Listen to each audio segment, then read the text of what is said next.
Selamat datang di Ngalor Ngalbum Horor, dulurku. Lagi ngapain kalian dulur-dulurku tercinta? Udah subscribe belum kalian nih kira-kira nih? Udah yang like dikit, komen dikit, nggak subscribe lagi. Tapi nggak apa-apa.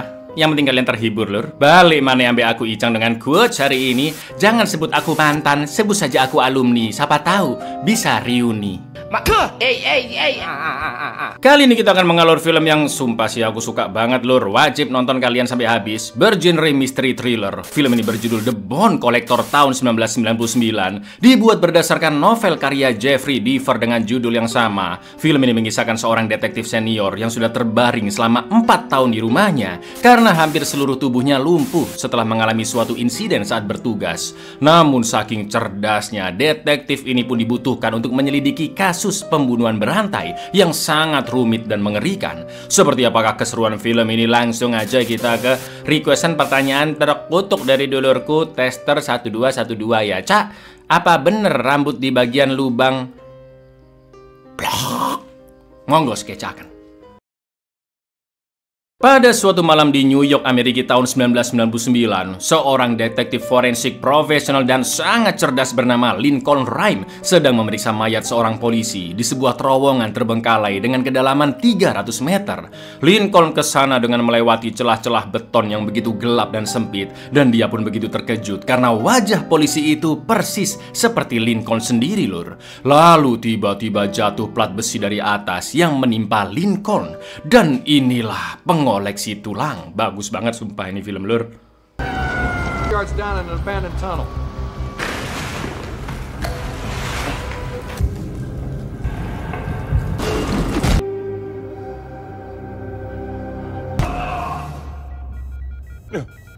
Ternyata itu semua hanya mimpi, dan sebenarnya Lincoln sudah lama terbaring di tempat tidur rumahnya akibat mengalami insiden yang membuat badannya lumpuh total dari leher ke bawah dan menyisakan kepala serta telunjuk kirinya saja yang bisa digerakkan, lur. Di lain sisi, pasutri tajir melintir yaitu Alan Rubin dan Lindsay Rubin baru sampai di bandara JFK New York dan memesan taksi dengan kode 5Z66 dengan gantungan kunci monyet di spionnya. Namun mereka berdua malah diantar ke antah berantah oleh supir taksi, sebut saja Pak Ijo. Alan dan Lindsay pun panik, pintu tidak bisa dibuka, sedangkan kunci pintunya sudah diganti dengan pisau kecil. Namun Pak Ijo sama sekali tidak menggubris mereka dan terus menjalankan mobilnya. We'll be home before you know it. Excuse me, I think you're going the wrong way. Stop the god car! Karena keterbatasan kondisi, sehari-harinya Lincoln hanya sibuk dengan komputernya yang dikendalikan dengan perintah suara dan tombol mouse di jari telunjuknya. Lincoln juga dibantu oleh perawat bernama Thelma, dan sesekali alat-alat medisnya Lincoln juga dicek oleh seorang teknisi yaitu Richard Thompson.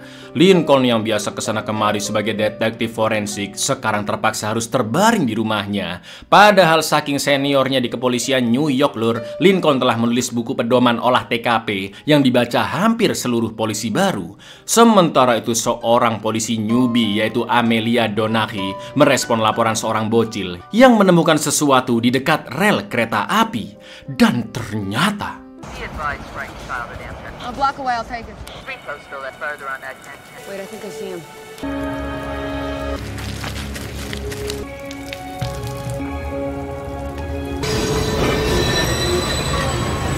ngeri banget, krik. Amelia menemukan seonggok mayat pria yaitu Alan Rubin yang terkubur di bawah bebatuan dengan luka tembak di kepalanya. Jari telunjuk kirinya terpotong sampai tulangnya terlihat. Namun telunjuknya juga terpasang cincin kawin milik istrinya Lindsay. Selain itu ada 5 benda aneh di tengah rel, mulai dari kain lusuh, sobekan iklan koran, potongan kertas putih, segenggam pasir, dan 1 baut besar. Amelia juga melihat jejak sepatu di tanah yang kira-kira ukurannya 1,5 kalinya lembaran $1. Untuk mengamankan TKP, Amelia pun nekat menyetop kereta yang mau lewat. Dia juga menitipkan uang ke bocil tadi untuk membeli kamera sekali pakai karena Amelia harus memotret keadaan di sana. Ingat, lur, film ini rilis tahun 99, jadi nggak kayak sekarang ya kan, yang tinggal foto pakai HP. Shut off the engine, alright? It's been a homicide. I can't let you through. Cheapo cardboard camera ones that you can like throw away.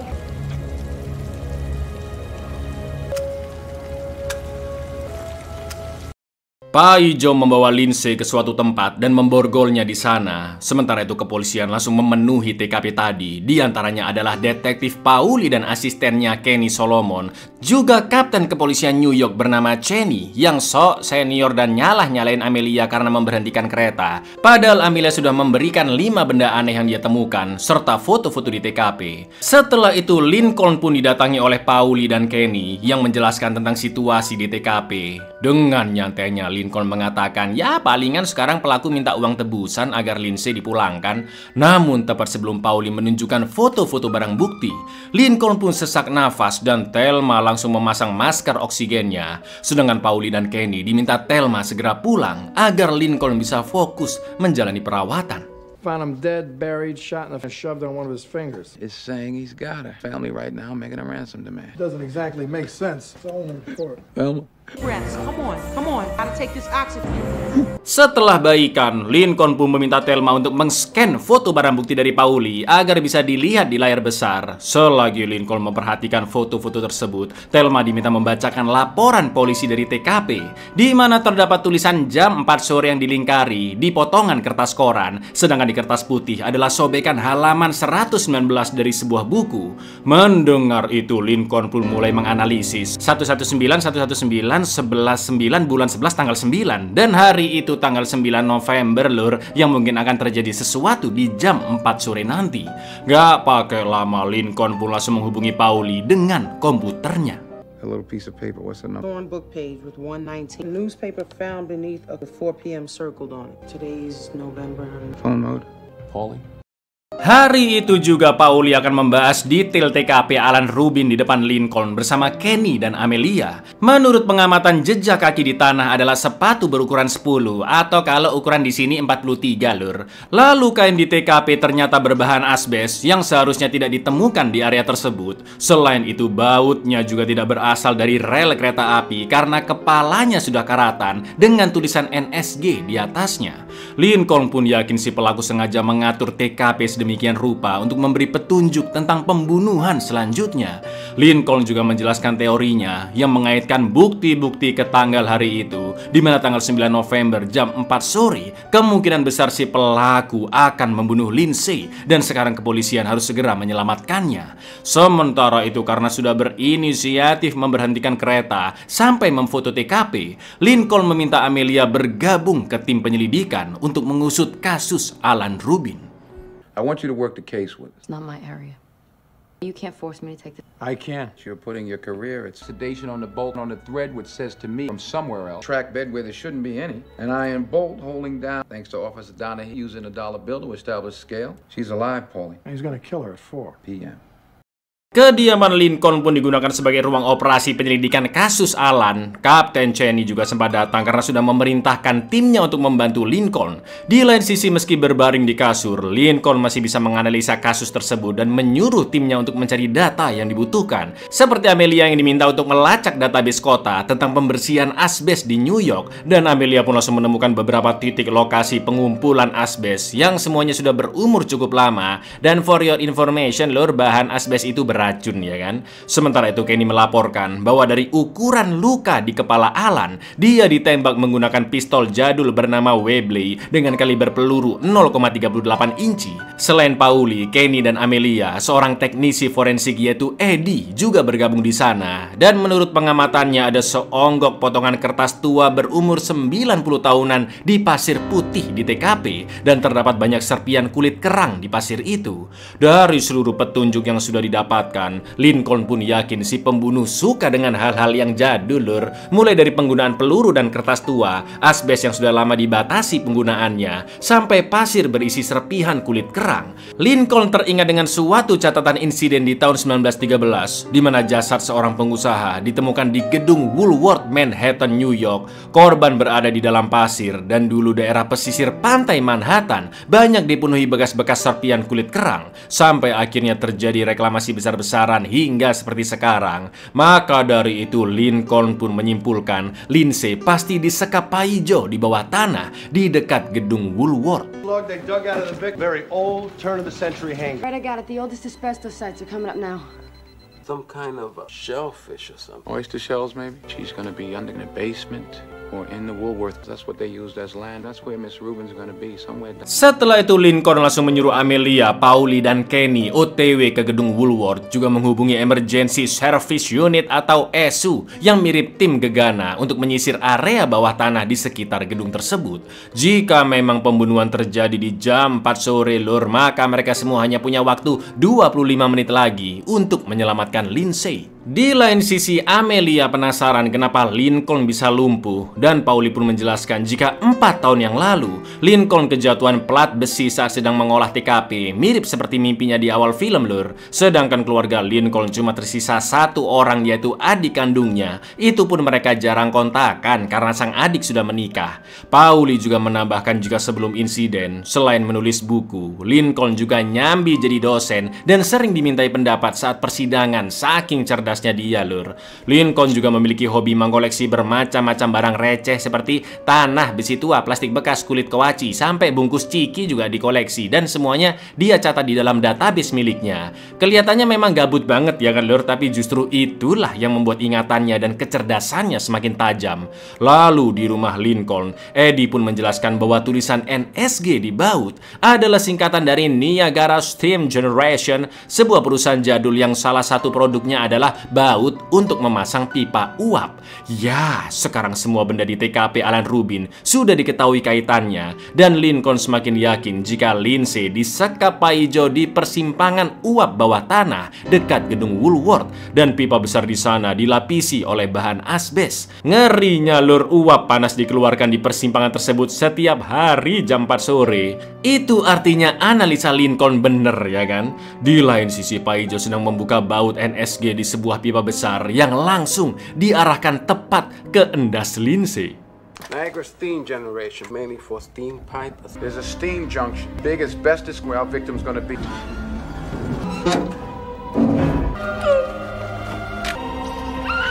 Sesampainya di TKP, sambil dipandu lewat headset, Amelia diminta Lincoln turun ke bawah tanah dan mencari di manakah Lindsay berada. Sementara tim ESU sedang berusaha menutup pipanya dengan memutar roda katup agar tidak mengeluarkan uap. Tapi brengkesnya lur, Pak Ijo sudah mengantisipasinya dengan merusak ulir di roda tersebut yang akhirnya tidak bisa diputar dan malah patah. Tak lama kemudian Amelia mendengar suara tangisan wanita di balik tembok yang ternyata Lindsay memang ada di balik sana. Namun sayang semuanya sudah terlambat karena tak lama kemudian uap panas pun keluar. Let's go, let's go. Somebody cut this thing. Turn that steam on. What's in there? I can hear her crying. It's Ruben.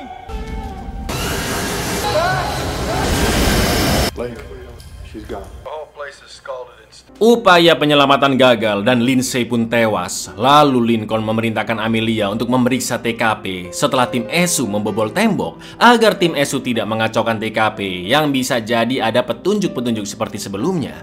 Sambil terus menjelaskan apa yang dia lihat ke Lincoln, Amelia pun melangkah dengan sangat berhati-hati. Tak lama kemudian Amelia akhirnya menemukan jasad Lindsay yang begitu mengenaskan lur, dengan posisi tangannya masih diborgol, rantai di pinggang serta tali di kakinya, tepat di depan pipa yang terbuka. Amelia tidak kuat melihat kondisi Lindsay, namun Lincoln memintanya untuk tetap tenang dan memfoto jasadnya. Di sana Amelia menemukan seonggok serpian kayu yang tertempel rambut hitam dan potongan tulang yang mungkin diambil Paijo dari pergelangan tangan kanan Lindsay. Setelah itu Lincoln juga menyuruh Amelia memotong tangan Lindsay agar bisa mendapatkan borgolnya yang mungkin terdapat sidik jari pelaku di sana. Akan tetapi karena tidak tega, Amelia pun akhirnya melepas headset dan langsung pergi dari TKP. I can see her. Steam pipe was open and she's tied down. It's a bloody bone. Human? I think so, yeah. There's a small piece of wood. Looks like some hair. There's strange looking handcuffs. They look more like old shackles or something. There's also a large... From her right forearm. It's right down to the bone. Saw off her. I can't! No! Amelia pun pulang naik taksi dan dia diikuti oleh mobil Paijo sampai ke rumahnya. Setelah kejadian tadi, Amelia berusaha menenangkan dirinya sambil minum Hammer dan sempat terlihat foto Amelia bersama almarhum ayahnya yang merupakan mantan polisi.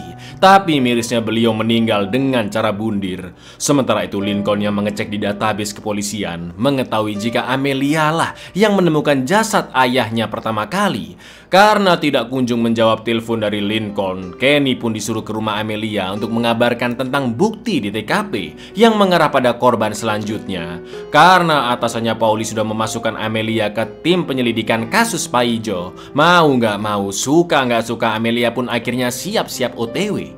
Sambil menunggu, Kenny melihat tumpukan barang-barang di sana yang ternyata dulu waktu bocil Amelia adalah model majalah Trubus, bukan dong plak, majalah fashion lur. Di lain tempat, mahasiswa Universitas New York, sebut saja Tukiman, setelah nongki-nongki di warkop, dilalahnya dia malah naik taksinya Pak Ijo dengan kode 5Z66 dan ada gantungan kunci monyet di spionnya. And he's laying that at my feet. You were a model. Taxi. Setelah Amelia datang, Lincoln pun memujinya karena telah menemukan bukti-bukti di TKP Lindsay. Lincoln juga mengingatkan agar Amelia tidak menjalani kehidupan dengan dibayang-bayangi oleh kematian ayahnya, karena apa yang dialami beliau tidak semerta-merta terjadi juga dengan Amelia. Menurut Lincoln, takdir seseorang ditentukan oleh dirinya sendiri, dan dia yakin Amelia akan menjadi seorang detektif yang hebat suatu saat nanti. Setelah itu Kenny melapor tentang Tukiman yang diculik oleh supir taksi Pak Ijo, namun tidak ada saksi yang benar-benar melihat bagaimana rupa Pak Ijo sebenarnya. Di lain sisi, Pak Ijo membawa Tukiman ke tempat pemotongan hewan yang sudah terbengkalai dan mulai menyiksanya. My point is that destiny is what you follow doesn't mean it's gonna happen. For example, my parents never read more than one, written a dozen. You make a terrific detective. It's a gift. Don't throw it away. Did you get a deadline off that? Not yet. Something I was hoping you'd help me. Abducted late last night. His girlfriend saw him struggling with a flashlight. Keesokan harinya, Richard datang untuk mengecek alat monitor pasien yang sempat rusak. Sementara itu menurut penelitian Eddie, ternyata potongan tulang dari TKP Lindsay adalah tulang kering sapi, rambut di kayu adalah bulu tikus, sedangkan butiran tanah yang berada di kayu mengandung nitrogen dan bisa jadi berasal dari pupuk yang sudah tua. Karena jika disimpan terlalu lama, pupuk akan berubah menjadi nitrogen lur. Selain itu, Eddie juga menemukan serpian kertas tua yang tertempel di tulang sapi. Mendengar itu, Lincoln pun yakin jika Pak Ijo memiliki kemampuan forensik, bahkan menurut Amelia bisa jadi pelakunya adalah seorang polisi. Lalu setelah menghubungkan semua petunjuk, Lincoln memikirkan sebuah peternakan atau tempat pemotongan hewan yang sudah tua. Karena dari awal Pak Ijo sepertinya selalu memberi petunjuk yang berkaitan dengan hal-hal jadul, ya kan? Lalu Sin pun beralih ke Tukiman yang ngerinya sedang didekati oleh tikus-tikus dan mulai memakan luka-lukanya. He says they're not human. A rodent, probably a rat. What do you got on that dirt? It's visuated, but it does appear nitrogen. The bone we found at the wash, braised and overly salted. What's he trying to say to it? Definitely communicates forensic clues at that. Slaughterhouses, that's turn of the century. Check the internet. Saking ambisinya ingin segera mengetahui apa maksud dua potongan kertas tua dari TKP Alan dan Lindsay, tensi Lincoln pun sampai memuncak hingga seluruh tubuhnya berkeringat. Bahkan Lincoln tidak menggubris Thelma dan Pauli yang menyarankannya untuk istirahat terlebih dahulu. Setelah itu, dari beberapa tempat pemotongan hewan terbengkalai di New York yang ditemukan Amelia, Lincoln memilih tempat bernama Houston and Greenwich karena telah ditutup dari tahun 1898, paling tua dari yang lain. Dan kertas tua yang sudah dibaca itu juga berumur 90 tahunan, ya kan? Lincoln pun menyuruh Esu pergi ke sana serta Pauli, Kenny, dan Amelia. Man, your blood pressure is way up. Pushing it too hard, Ron. I understand. Hey, why don't you knock it off, Lank? I don't need to knock it off. All right, let's Houston and Greenwich. You called it in Greenwich, okay? Sesampainya mereka bertiga di lokasi, Lincoln menyuruh Amelia untuk masuk duluan. Akan tetapi melihat kondisi di sana yang begitu gelap dan luas, Pauli merasa seharusnya mereka masuk barengan aja. Namun Lincoln ingin Amelia mengecek sendiri dulu. Sambil membawa koper forensik, Amelia pun mulai menyusuri tempat tersebut dan terus menjelaskan situasinya ke Lincoln, seperti peti-peti kayu, kait besi untuk menggantung daging ternak, sampai bau pupuk dari sapi dan kambing. Sementara itu tim ESO akhirnya tiba dan Pauli meminta mereka tetap menunggu di luar. Tak lama kemudian Amelia pun menemukan banyak tikus mengumpul yang ternyata Tukiman sudah tewas mengenaskan akibat banyak sayatan di seluruh tubuhnya dan kawanan tikus itu menggerogoti lukanya. Salah satunya adalah luka sayatan di paha kanan Tukiman yang sampai ke tulang, lur. Amelia pun menembak seekor tikus untuk mengusir mereka. Lalu Esu, Pauli, serta Kenny pun langsung masuk ke dalam. Karena lagi-lagi gagal menyelamatkan korban, Amelia pun geram dan kali ini dia berinisiatif untuk mengecek TKP tanpa disuruh oleh Lincoln. Lagi-lagi Amelia menemukan bukti-bukti yang sengaja diletakkan oleh Pak Ijo, yaitu sebuah kotak korek api beserta sobekan kertas tua sama seperti di 2 TKP sebelumnya. Covered in rats. Pretty bad, the rats. There's also big cut legs right down to the bone. You want to step aside so I can... Yeah, all right, let's back him up. Come on. Right, I found it. A piece of old paper and a matchbox. Setelah itu Kapten Cheney pun datang dan mengambil alih kasus secara paksa. Selain karena tidak sejalan dengan Lincoln, Cheney juga enggan disalahkan oleh pers atas gagalnya kepolisian New York menangkap pembunuh. Cheney pun memerintahkan timnya untuk meninggalkan rumah Lincoln. Dia juga membawa Amelia ke kantornya agar tidak diwawancarai oleh para wartawan yang sudah ada di sekitar TKP. Setelah ditelaah oleh anak buah Cheney, di kotak korek api tadi terdapat sidik jari seorang sopir taksi yang pernah melakukan 3 kekerasan berat. Tapi ternyata begitu dilacak ke kediamannya, lur, sopir taksi itu sudah dalam keadaan tak bernyawa dengan jari telunjuk kiri yang sudah terpotong. Itu artinya Pak Ijo sudah membunuh supir tersebut dan menggunakan jarinya untuk mengecap sidik jari di korek api, ya kan? Lincoln Ryan is no longer working this case. And I, for one, am not taking positive ID on it. Extremely violent prior. Keesokan harinya Amelia bertamu ke rumah Lincoln sambil membawa barang bukti TKP-nya Tukiman yang dia ambil dari kantor Cheney secara diam-diam. Sudah pasti itu adalah tindakan melanggar hukum, namun Amelia tidak peduli jabatannya dicopot dan dia melakukan itu karena Amelia yakin kasus rumit ini bisa diselesaikan dengan bantuan Lincoln. Amelia pun menunjukkan kertas tua yang ditemukan, tapi kali ini berbau minyak tanah. Eddie juga mengirimkan berkas laporannya yang menunjukkan foto-foto dari 4 pembunuhan selama 12 bulan terakhir yang masih belum terpecahkan. Ternyata semua korban itu memiliki luka seperti daging yang dilepaskan, juga barang-barang jadul di TKP seperti jam dan koran tua. Dengan kata lain, Pak Ijo sudah melakukan aksinya sejak lama, dan selama ini Cheney serta tim kepolisian tidak bisa menguak kasus kematian para korban, juga tidak menyadari petunjuk-petunjuk yang diberikan oleh Pak Ijo. Lalu tiba-tiba tensi Lincoln kembali meningkat hingga dia kejang-kejang, dan yang terjadi... What do you think it is? Kerosene? Possibly. Zoom, same mark, same messages. Dear Link, I'm enclosing 4 unsolved. Flesh has been the victims. Is he gonna make it? He won't be happy. It's the self-terminate. Thelma pun menjelaskan bahwa semakin sering mengalami kejang, maka tubuh Lincoln akan semakin cepat mengalami lumpuh total. Mirisnya Lincoln sudah meminta teman baiknya yang seorang dokter untuk mempermudahkannya saat bundir nanti dengan euthanasia atau suntik mati, karena Lincoln sudah pasrah dengan kondisi fisiknya, lur. Setelah itu Amelia memperhatikan foto-foto Lincoln dulu ketika masih sehat, sekaligus piala penghargaan Lincoln sebagai detektif dengan nomor 78499. Could put him into a vegetative state. And that's what he fears more than anything. He's already finalized the ring. He's convinced some doctor friend to... Keesokan harinya Pak Ijo pun mendapatkan korban selanjutnya, yaitu seorang kakek dan cucunya yang kebetulan memesan taksi Pak Ijo dari stasiun. Akan tetapi Pak Ijo di-stop oleh seorang polisi karena membawa penumpang tanpa menyalakan lampu yang bertuliskan on duty atau sedang bertugas. Namun dengan edannya Pak Ijo pun menembak polisi itu hingga tewas dan kabur begitu saja, lur.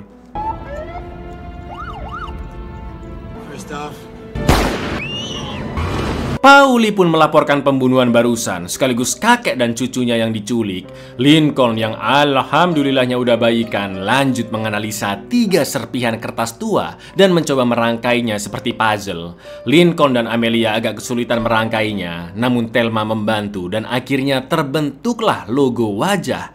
Lincoln mengenali gambar tersebut sebagai logo penerbit jadul di akhir tahun 1800-an.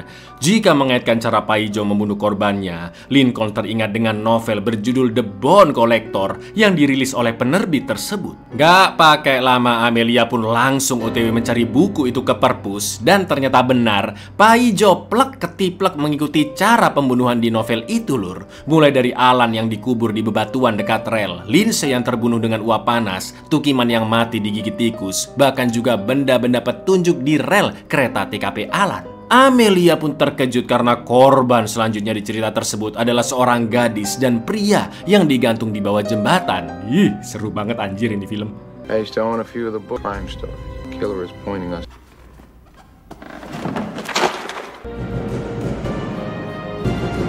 The lab says the oil probably diesel. Staten Island ferry. Aviation 2 to Central, taking a flyby into... Tepat setelah itu Amelia langsung mengabari Lincoln dan kepolisian pun segera menyisir setiap area jembatan di New York. Lincoln memberitahu Amelia agar coba mengecek tempat pengisian bahan bakar kapal tua di dekat sana karena menurut pengecekan di lab, kertas tua dari TKP Tukiman mengandung bahan bakar diesel. Dan lagi-lagi tebakan Lincoln benar, Amelia menemukan sang kakek dan cucunya yang diikat di dermaga feri yang sudah lama tidak dipakai. Sambil menunggu regu penyelamat, Amelia berusaha menjaga mereka berdua tetap hidup dengan mengangkat wajahnya agar tetap bisa bernafas. Namun sayang si kakek meninggal, sedangkan si cucu berhasil diselamatkan. Central, be advised, this time. You gotta find the clues that he left for us. See what you can find around the fuel. Looks like we're too late.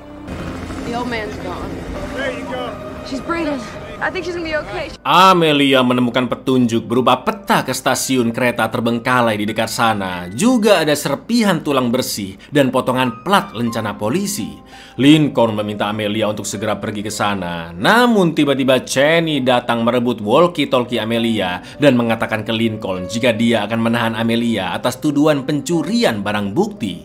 Akan tetapi mumpung gak dilihat, Amelia menggunakan kesempatan tersebut untuk berlari menuju stasiun kereta, sedangkan Cheney langsung OTW ke rumah Lincoln karena mengira Amelia pergi ke sana. Di stasiun, Amelia melihat jejak kaki yang masih baru di permukaan pasir. Dia juga berusaha mengabari Lincoln lewat telepon, tapi tidak tersambung lur karena sinyal yang terlalu lemah. Setelah itu Amelia menemukan angka yang sangat familiar tertera di bekas gerbong kereta, yaitu angka 78499, persis seperti angka piala penghargaan milik Lincoln, ya kan?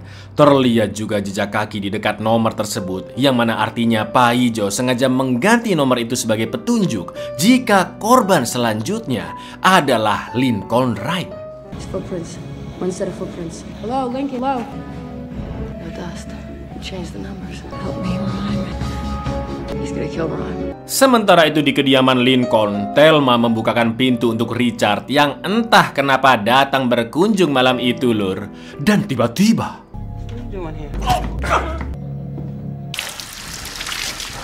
Thelma, is that you? Where is Thelma? Out in the hall.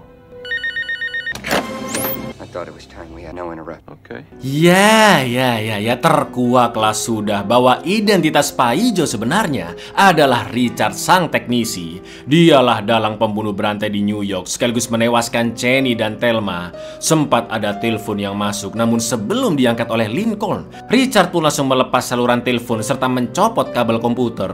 Tapi Lincoln sudah mengantisipasi dengan mengaktifkan mode darurat di kasurnya. Richard pun menjelaskan jika nama aslinya adalah Marcus Andrews, mantan dokter forensik kepolisian New York. Dia melakukan pembunuhan berantai semata-mata untuk bersenang-senang dan mempermainkan Lincoln sebelum membunuhnya saat ini. Karena dulu Lincoln pernah menulis sebuah artikel yang membuktikan jika Marcus adalah tersangka atas perusakan barang bukti suatu kasus pembunuhan. Mirisnya 6 orang yang tidak bersalah sudah keburu ditahan kepolisian atas kejahatan Marcus lur, hingga salah satunya bundir. Sementara Marcus sendiri dibebankan menjalani masa tahanan selama 6 tahun. Dan sekarang Marcus ingin balas dendam kepada Lincoln karena selama di penjara hidupnya telah hancur dan dia terus disiksa oleh napi maupun para sipir. Pertama-tama Marcus mematahkan jari telunjuk Lincoln lalu mematikan sistem pendukung perawatannya. Namun ketika akan melepas kabel di belakang kasur, Lincoln langsung sigap menidurkan posisi kasur ke belakang hingga menjepit tangan kanan Marcus. Dan Marcus Andrews, a cop that was suspected of destroyed my life. I was sent to prison for 6 years. Their blood is on your hand. You failed.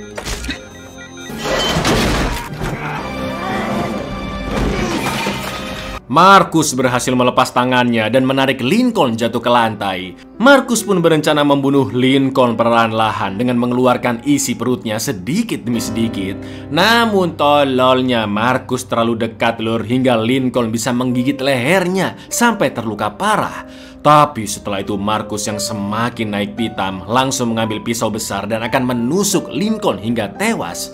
Sampai akhirnya You can watch me while I get you open.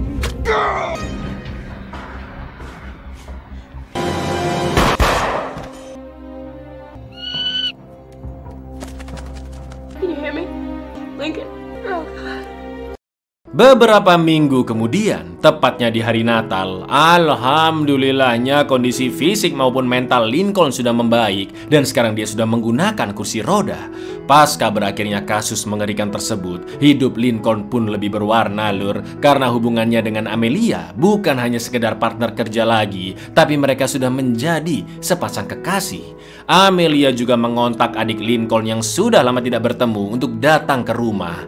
Setelah 4 tahun terkungkung di kasur, akhirnya Lincoln tidak merasa sendirian lagi. Keinginannya untuk bundir benar-benar hilang dan kali ini dia bisa merayakan hari Natal bersama orang-orang yang dia sayangi. I've always loved. Hey, how you guys doing? Good. Merry Christmas. Merry Christmas. If you're gonna be cruising, you might as well. Goodness, I didn't know you were gonna. We've met on the phone. Buyar, sedap sekali film ini. Gak kalah dengan film kemarin ya kan lur. Jadi ingatlah, balas dendam tidak akan membawa kebahagiaan, tapi memaafkan pasti akan memberikan kedamaian. Assalamualaikum.